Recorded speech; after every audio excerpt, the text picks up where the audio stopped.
안녕하세요. 남처럼입니다. 오늘은 이제 인기 주제로 블로그가 변화가 오면서 글쓰기의 방식들도 기존의 뷰 검색에서 그대로 이어지는 부분들이 있고 조금 더 신경 써서 달라지는 부분들이 생겼습니다. 그렇다면 이 부분들을 어떻게 해서 이제 정리하면 될지 요걸 가지고 설명을 좀 드릴까 해요. 이제 네이버가 인기 주제로 편성이 되면서, 여기서 이제 말하는 인기 주제란 스마트 블록입니다. 스마트 블록으로 편성이 되면서 스마트 블록 속에 있는 이제 키워드나 이걸 가지고 저희가 이제 제목을 쓰고, 그걸 키워드로 활용을 해서 포스팅을 하고 이제 그렇게 하는데요. 그랬을 때 글쓰기를 하면서 반드시 알아야 할 또는 지켜야 할 7가지 정도를 정리해서 말씀을 드려보겠습니다. 먼저 이제 그 글자 수, 우리가 이제 글을 쓰잖아요. 그럼 글자 수부터 먼저 충족을 해야 하는데요. 글자 수는 900자에서 1200자 사이 정도가 좋습니다. 그러니까 900자보다 너무 밑이라서 글자 수가 너무 적으면 검색이 안 되고요. 과거에는 그러니까 순수하게 블로그 글 검색이 되거나 뷰 검색일 때는 글자 수가 많으면 많을수록 좋다는 의견들도 일부 있었어요. 근데 그게 일부 또 그럴듯한 얘기이기도 했어요. 근데 하지만 이제 인기 주제가 되면서 글이 직관적이고 단순하면서 이 제목에 부합하는 내용을 갖고 쓰는 글들이 가장 검색이 잘 돼요. 그래서 지금 제가 말씀드린 내용들을 갖춰야만 검색이 훨씬 잘 되는 거예요. 평소에 내 글은 왜 잘 검색이 안 되지? 라고 생각했을 때 뭐가 문제인지 이제 체크를 하시면서 들으시면 좋겠죠. 그래서 글자 수는 900자에서 1200자 사이로 한다. 요거부터 먼저 좀 주의를 기울여서 하시면 좋을 것 같아요. 여기 이제 덧붙여서 하나 말씀을 드리면, 사진도 과거에는 정말 많이 올렸잖아요. 근데 이제 너무 많은 사진들을 올리시는 게 포스팅에 별로 도움이 되지 않아요. 그 많은 부분들이 오히려 그 네이버의 알고리즘에서 좋지 못한 영향을 받을 때가 더 많아요. 그러니까 사진들도 좀 적절하게 줄이시고요.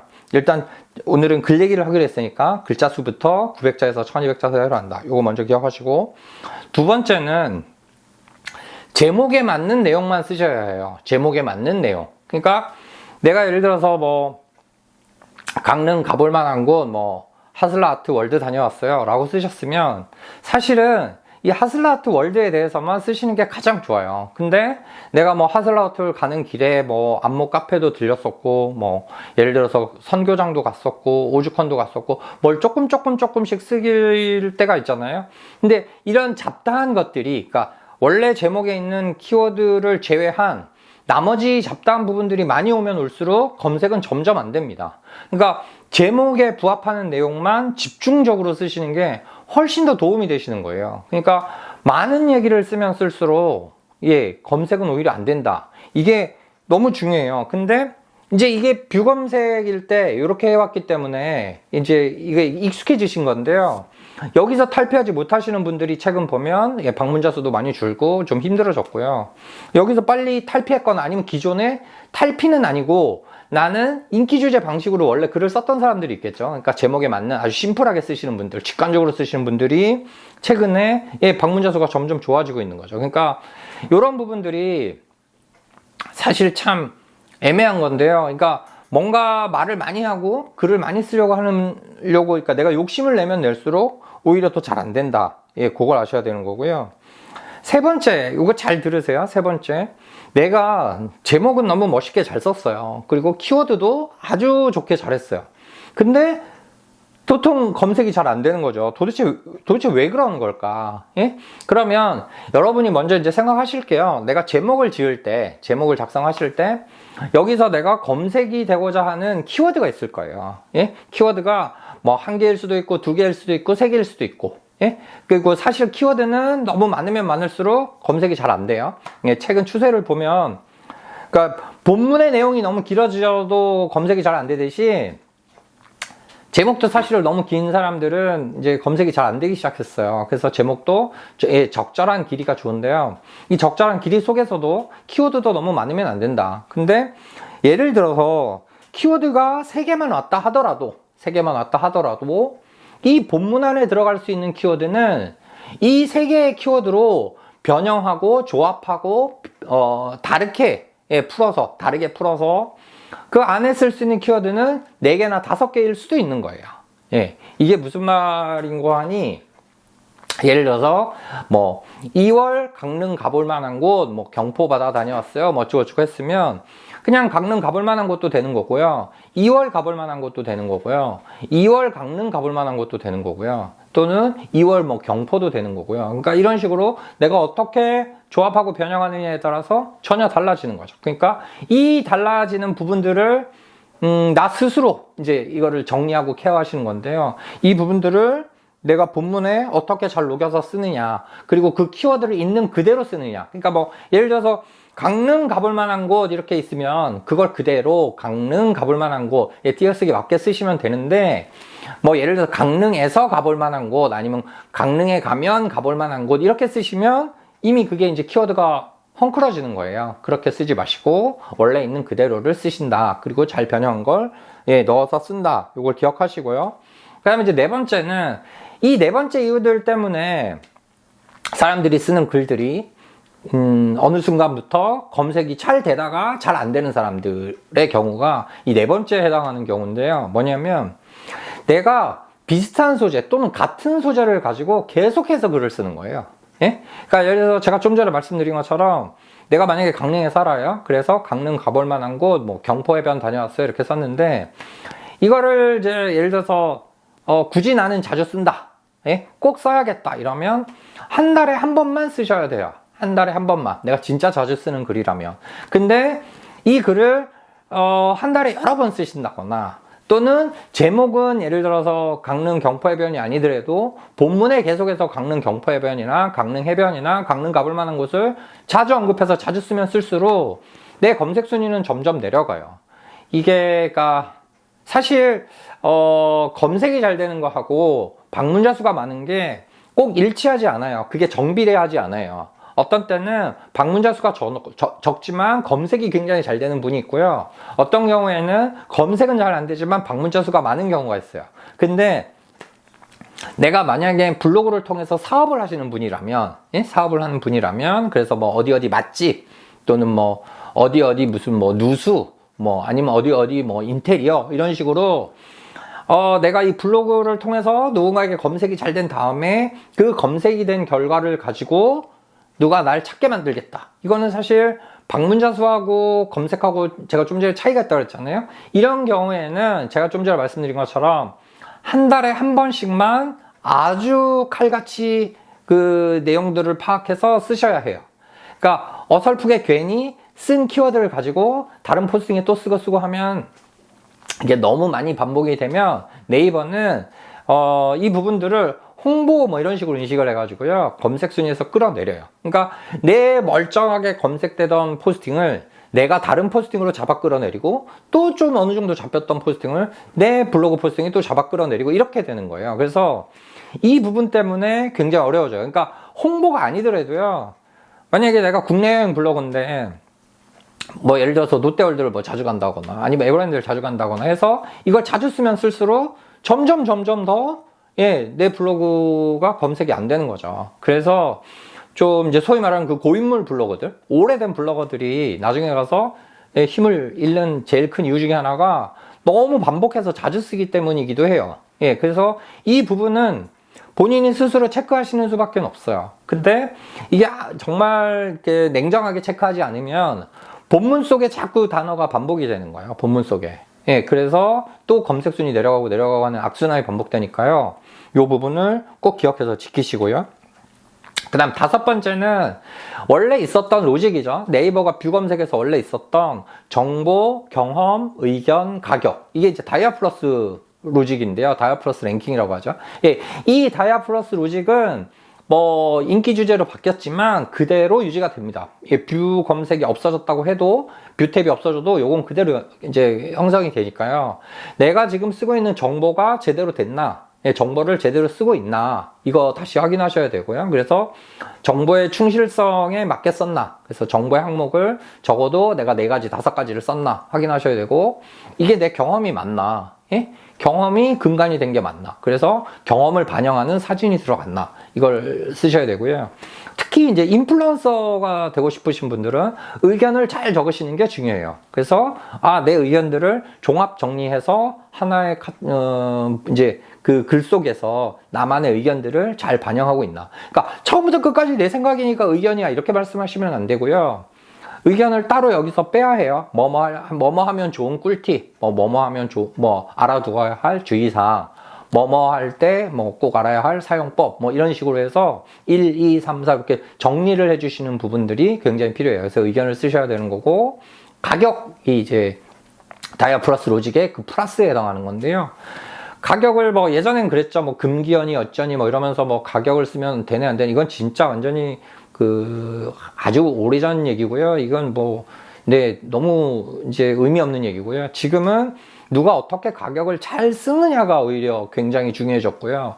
특히 내가 쓰는 포스팅에서 가격이 갖는 의미가 크면 클수록, 그리고 사람들의 모든 관심사는 가격에 있기 때문에요.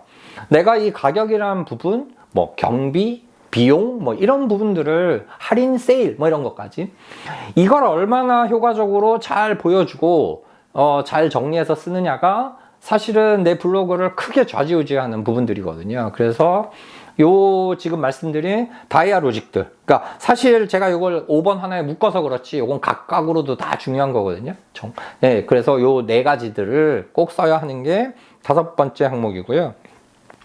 6번째도 그냥 제가 2가지를 묶어서 말씀을 드리면, 6번째는 포스팅 하시면서 이제 습관적으로 그 안에 링크 하시고 이런 분들이 많이 계세요. 그죠? 근데 이제 링크 괜찮지 않아요? 이렇게 말씀하시는 분들이 있는데요. 그리고 누구 보니까 다 링크 하던데요. 이렇게 많이 말씀들을 하세요. 근데, 진짜로 가능하면 하지 마세요. 더군다나, 반복되는 링크를 쓰시면 결국에는 블로그가 안 좋아집니다. 그러니까, 제가 이제 16년 차 블로그인데요. 제가 블로그를 16년 하면서 이렇게 보다 보면 1년, 2년, 3년, 최대 3년까지.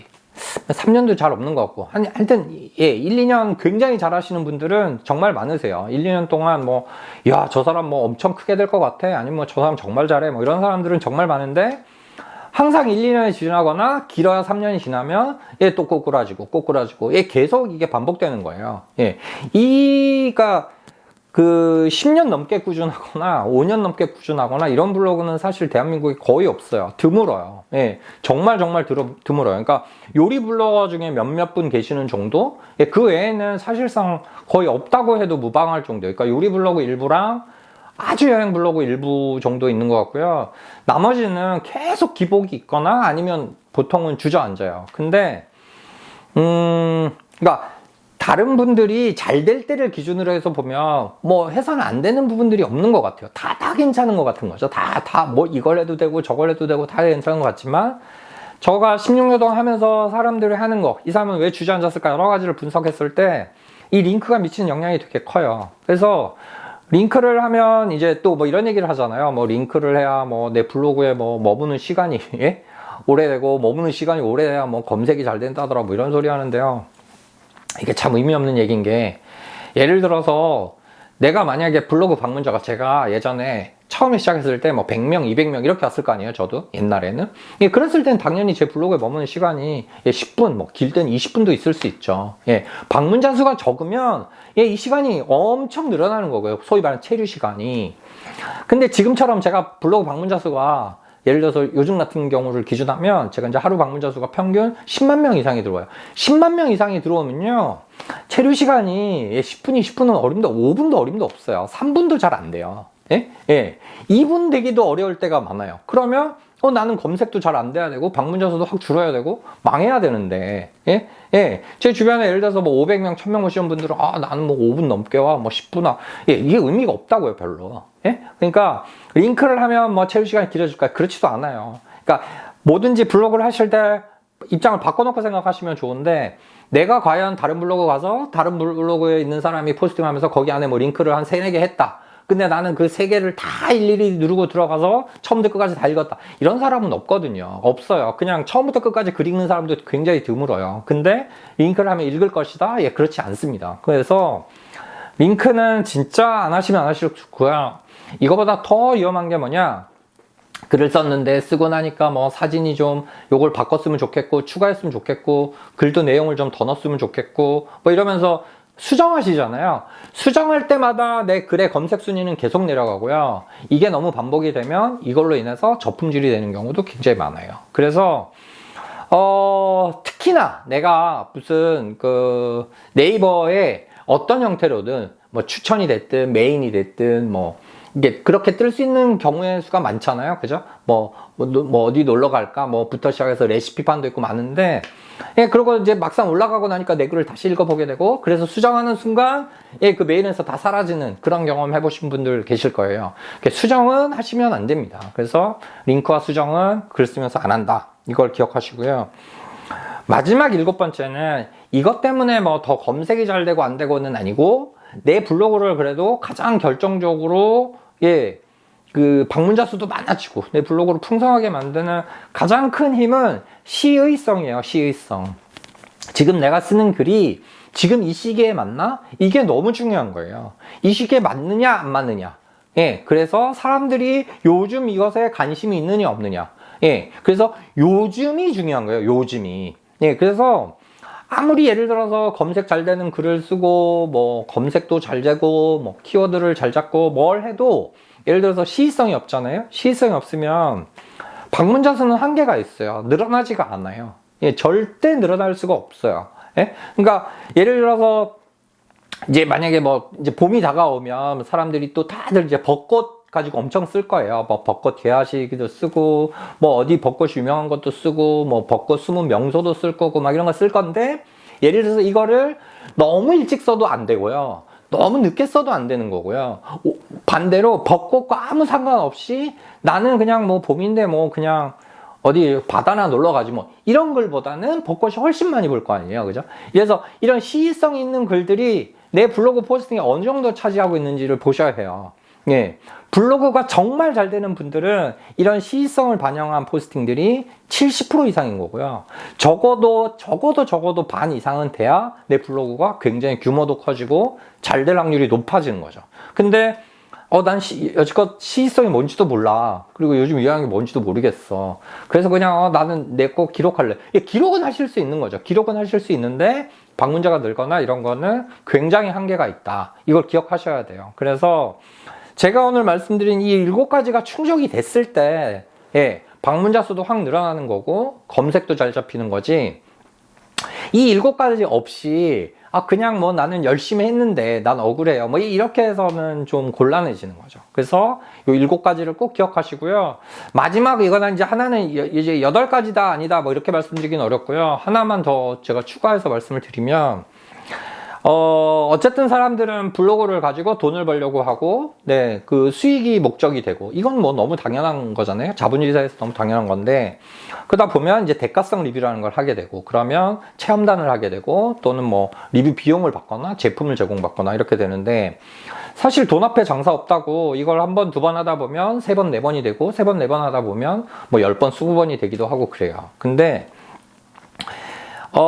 이 부분들은 이제 각자의 몫이에요. 각자 판단해서 하는 건 맞아요. 그래서 이걸 뭐 절대 하면 안 된다. 이건 아닌데요. 이 부분들이 내가 원래 쓰는 그 진솔한 리뷰, 그냥 솔직한 리뷰. 그래서 정상적인, 그러니까 정상적이란 말이 좀 뭔가요? 하여튼 일반적인 포스팅을 넘어서서 이런 대가성 리뷰가 많아지면 많아질수록 내 블로그는 결국은 또 약화되고 축소될 수밖에 없습니다. 예, 그래서 제가 아까 말씀드린 잠깐 잘하는 사람들은 많은데 5년, 10년, 15년 이렇게 길게 가는 사람들은 네이버 전체 합쳐서 뭐 10명, 20명 될까 말까거든요. 이런 사람들이 살아남는 건 과연 뭐였을까 하고 보면 네, 이 사람들이 그런 홍보 부분에 있어서 그런 그 대가성 포스팅, 리뷰 이런 부분에 있어서 자기 절제를 굉장히 잘하는 거죠. 그래서 안 하시라는 말씀은 아니고 하긴 하되 이걸 잘 조절해서 내 블로그 전체 비중에서 제가 보기에는 이게 벌써 한 30%만 넘어가도 좀 위험하지 않나? 이런 생각이 있거든요. 그래서 10에서 20% 안쪽에서 적절한 그 환경과 이런 것들을 잘 따져보시고 하시면 좋을 것 같습니다. 예, 그래서 이제 앞서 말한 7가지와 이 8번째 부가적인 것들을 잘 조화를 이뤄서 포스팅 한번 해보시기 바랍니다. 요것만 잘 지키셔도 예 블로그는 굉장히 달라질 거예요. 근데 요걸 다 지키는 게 쉽지는 않을 텐데요. 그럼에도 불구하고 우리가 이제 좀 길게 보고 롱런하고 제대로 된 수익을 얻으려면 이 부분은 필요한 게 아닌가 싶습니다. 오늘은 여기까지 하겠습니다. 감사합니다.